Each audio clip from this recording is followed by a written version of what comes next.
What's going on, people? Welcome back to Chelsea Fan TV. Welcome back to another episode of 5 Things We Learn, the show where we go through all the biggest talking points of the last Chelsea game. And it's another draw. Chelsea won, Manchester United won. The streak of games without a victory over United in the Premier League goes on. I think we're at 9 games now. And in some aspects, we were lucky to even leave Stamford Bridge with a draw. It was a dismal, terrible performance all round. In other aspects, we were so close to actually taking 3 points, and it just feels so gut-wrenching that we lost it late on, and it feels like typical Chelsea again at home where we just struggle with defending crosses. But we will delve into all the ins and outs of the game, all the major talking points.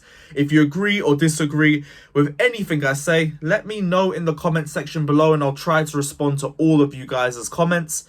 Don't forget to hit the like and subscribe button. As always, helps the channel out, helps us out, and it pushes the video up further on the algorithm for more Chelsea fans to see as well. So hit the like and subscribe button if you haven't done so already. Press the bell notification button as well to be the first to know whenever we release any new content. And check out my personal channel as well, Carefree Lewis G, if you guys want to see more from me. Link will be in the title and in the description below.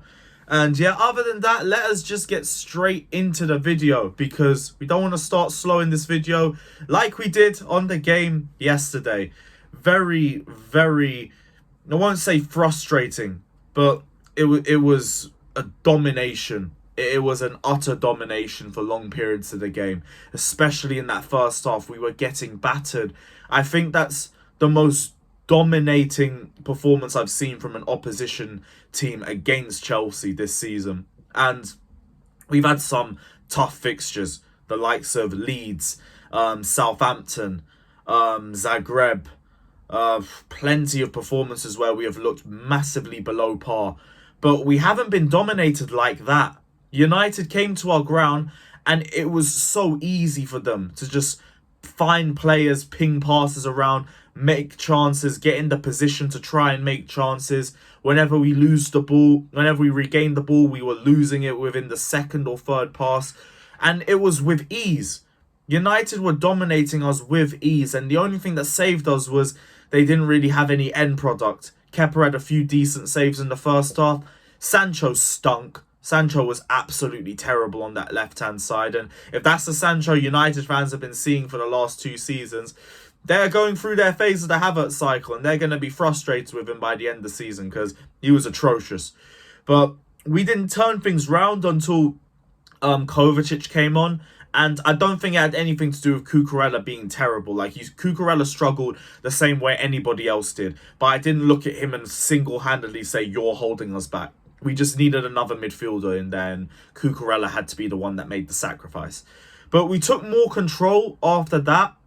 But even then, it was like, at the most, all we did was level things out. We never really dominated Manchester United.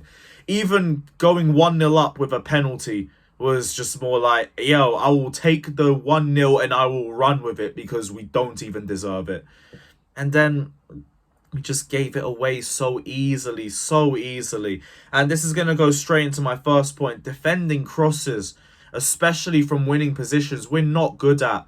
Even after the Brentford game, I was marking the fact that Brentford could have scored 2 or 3 just off crosses alone. And this thing of us conceding late goals always seems to be from crosses. If you look at Kane's equaliser, if you look at what else? If you look at the Wolves player, Connor Cody last season from a cross.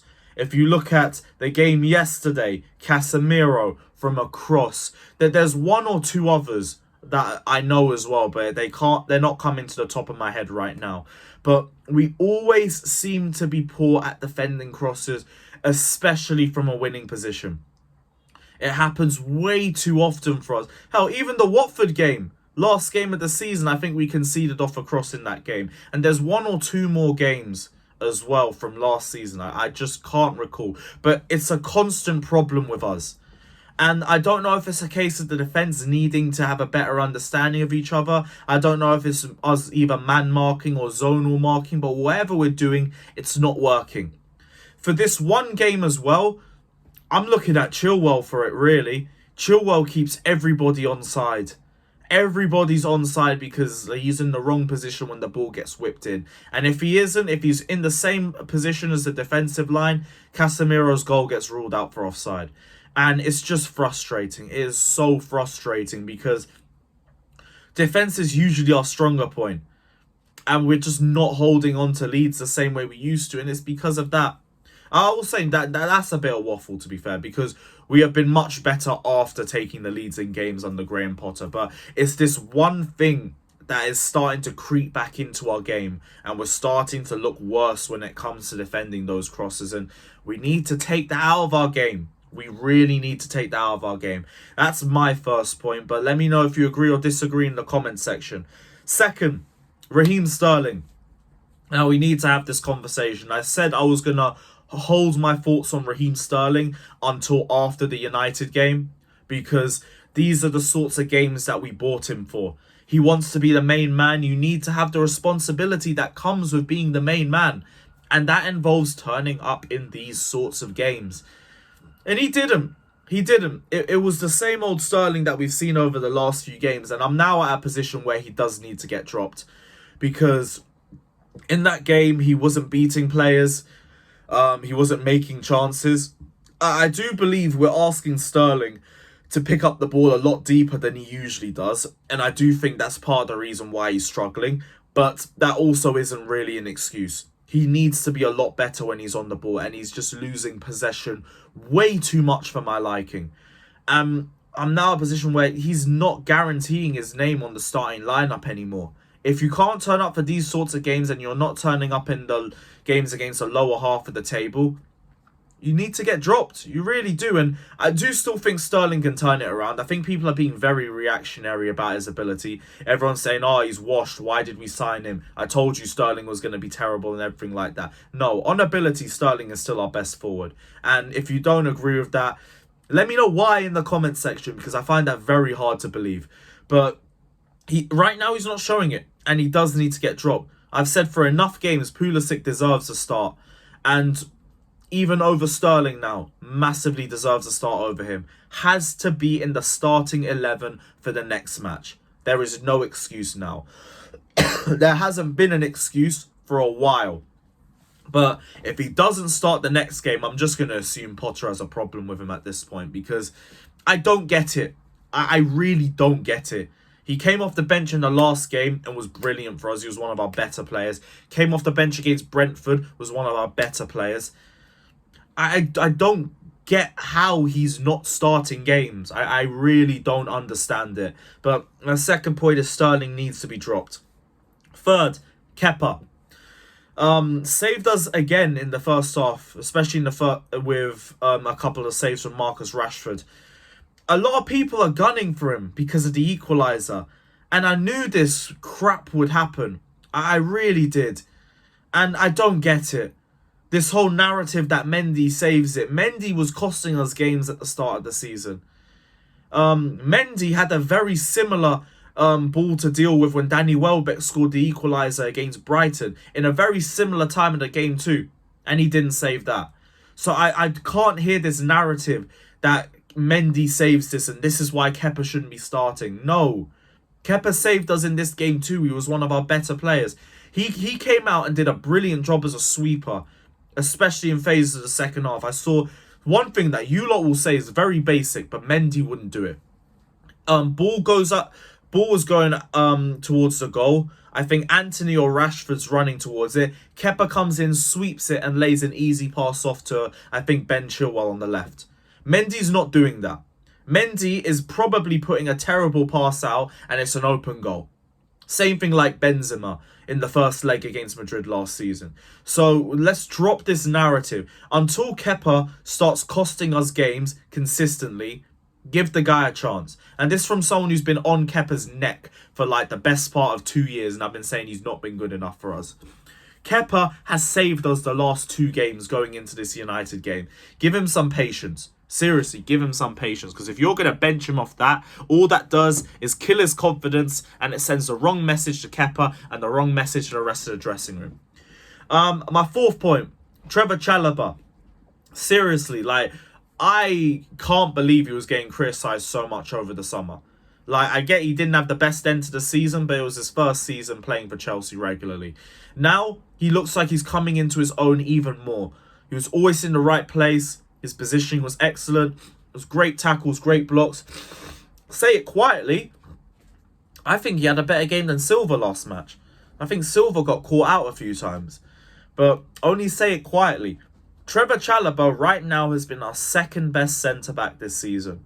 And he needs to start getting the proper respect on his name. Because right now, on form, he's one of the first names on the team sheet. Because I don't see any reason why he should be getting dropped. Brilliant performance from him. I want to try and give a positive, and Chalobah is my positive. He was by far and away our man of the match.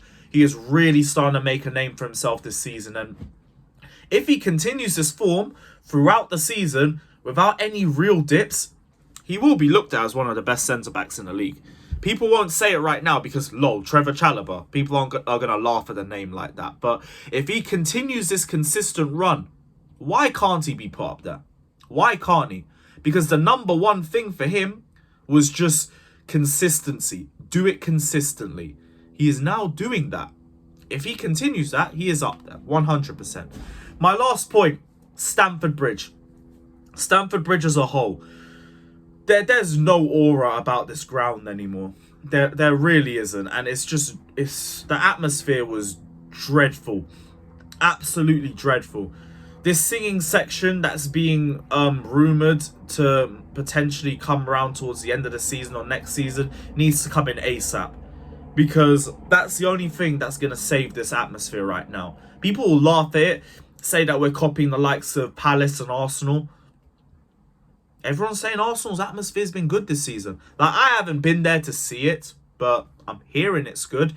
Palace as well, they're a bit overrated, but you can always hear the ultras. And I do believe that would have the desired impact on the Chelsea fans too if we were to do the same thing. Because no one else is chanting consistently.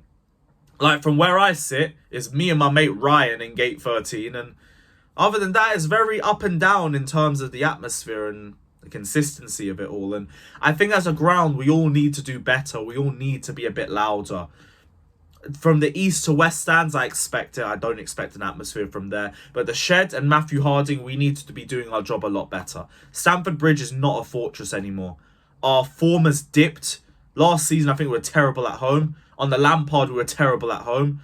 And people aren't coming to Stamford Bridge and being worried. United used to have a terrible record at the Bridge. They now haven't lost there since 2017. Arsenal had a terrible record at the Bridge. They now haven't lost there since 2018. That was 2018. Oh my gosh. You see my point? We need to turn Stamford Bridge into more of a fortress because it's not looking that way. We are looking like the Emirates right now. And we need to seriously do better. But that is the end of 5 things we learnt. Let me know your thoughts down in the comment section below. Maybe I'll be back for the next episode after a win. Hopefully. Because if we don't, then we're making the last game of the season, the last game of the group, look even more rougher. But let me know your thoughts. Don't forget to like and subscribe. And as always, up the Chelsea.